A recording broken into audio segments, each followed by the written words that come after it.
Back on HQ with the NFL schedule released. Here are some notable revenge games. This according to our analysts. How about the Bucs and Patriots? One that we've spoken about. It's a Sunday night game in week 4. Bills, Chiefs, that's a good one because you have to imagine that these might be the last two standing in the AFC. That's week 5. Another Sunday night kickoff. Lions and Rams, you can call that the Matthew Stafford Bowl, week 7. And, of course, the Steelers and Browns from week 8. The tables are turning, B-Mac, with regards to the Browns and Steelers in that division. Welcome back to HQ and welcome back to our three wise men, Pete Prisco, Danny Cannell, Brian McFadden. Gentlemen, when the subject is revenge games, now that you've seen the schedule, which games fit that description best for you? We start with you, Pete.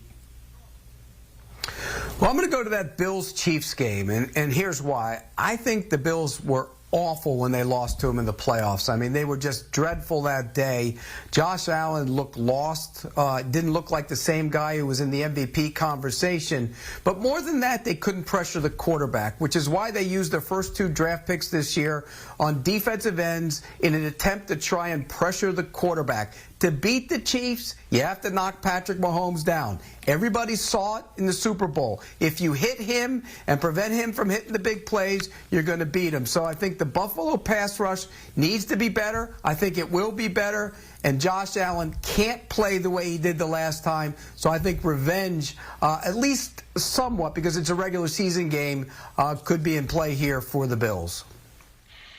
These are great games, all of them, and I love seeing players getting to play against their old teams. In fact, when you've got a game like the Rams and the Lions, you've got both quarterbacks facing their old teams. Now, either one of them could get their revenge. Matthew Stafford could get revenge from the years he was battered and bruised in Detroit and never was given much around him. Now he's got the talent. He's got the offensive mind with Sean McVay. He could unleash on the Detroit Lions. And Jared Goff, unfortunately, I don't know if he gets his revenge, but he has a massive opportunity to pull off an incredible upset and show the Rams, oh, really? You thought I wasn't good enough even though I brought you to a Super Bowl and we were so close to getting a Super Bowl and you traded me away? Well, I'll show you what you missed out on. So Jared Goff, even with less talent around him, has an opportunity to prove his worth and to show them they made a mistake by trading him. I do think Matthew Stafford gets the revenge, but either quarterback, whoever comes out on top, is going to have an incredible opportunity for it during that game. There's only one official revenge game in the National Football League. That will happen week 4. The Buccaneers traveling to Foxborough. Tom Brady, Bill Belichick, standing on opposite sides of the football field. One would say Tom Brady got revenge last year. First year playing without Bill Belichick, he won a championship. Yes, that's true. That's accurate. But they did not play against each other last year. They're playing against each other this upcoming season in New England. Tom Brady wanted to continue to play in New England. Bill Belichick was like, no, I'm gonna let you walk.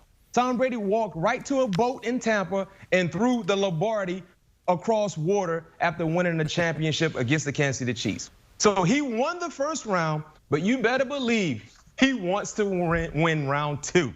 So that's going to be a highly anticipated matchup.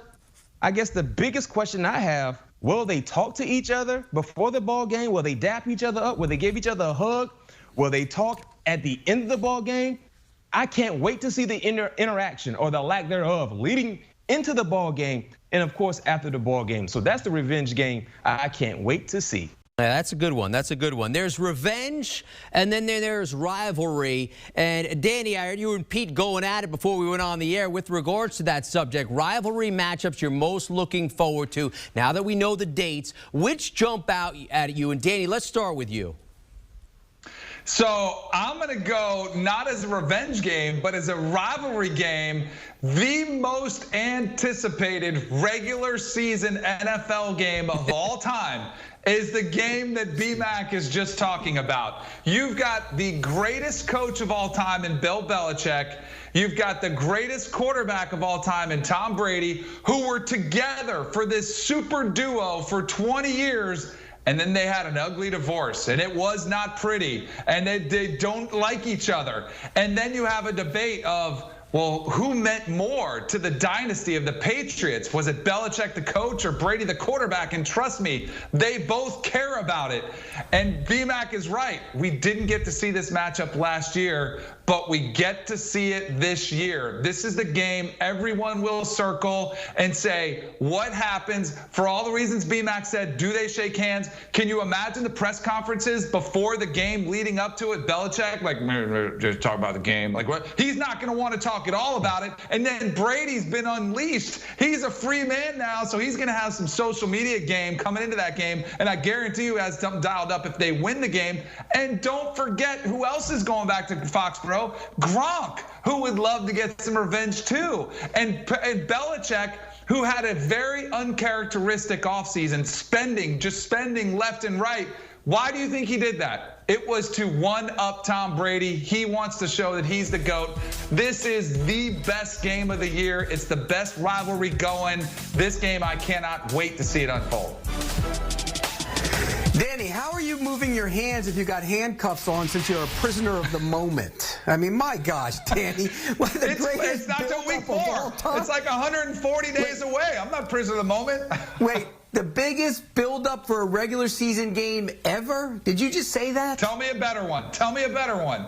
For a regular season game. In 2007, the Patriots and the Colts were both undefeated. They called it Super Bowl 41.5, and the Patriots won 24-20. In 2015, I'm just going off the top of my head in recent years. How many times have we seen Brady and Manning? Like 50. Was that 51 or 52? How many times we saw that matchup? The Packers and Aaron Rodgers were undefeated, went to play Peyton Manning and the Broncos. The Broncos held Aaron Rodgers to 77 yards passing and won the game. I can go back in time. I can go back to the Dolphins and Dan Marino upsetting the undefeated Bears. Any of the 49ers, Cowboys big game, mega games in the regular season. Danny, you're way off base because we don't know how good the Patriots are going to be. If they were undefeated or coming off a deep playoff run, I could say, okay, maybe. But give me a break. Danny, that one, you got 4 pinged games on that on in. Twitter. They're not going to be that bad. You're crazy. To get all those on matchups you gave, we like see those every single year. This is a once in a lifetime matchup between the greatest coach of all time and the greatest quarterback of all time. It'll never happen again. The first meeting. Danny. You're out of your mind with that one. By the way, my rivalry game to watch is the Steelers and the Browns.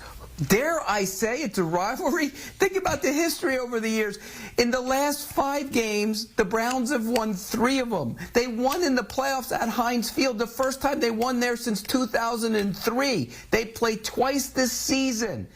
This will be a big proving ground for the Browns. Are you really taking over the division? If you're taking over the division, and a lot of us think they are, then you have to beat the Steelers at Heinz Field. Want a sports network that delivers everything that matters about the game? The highlights, the picks, the instant analysis. No yelling, no fake debates, no politics. Hit the subscribe button and never miss a moment.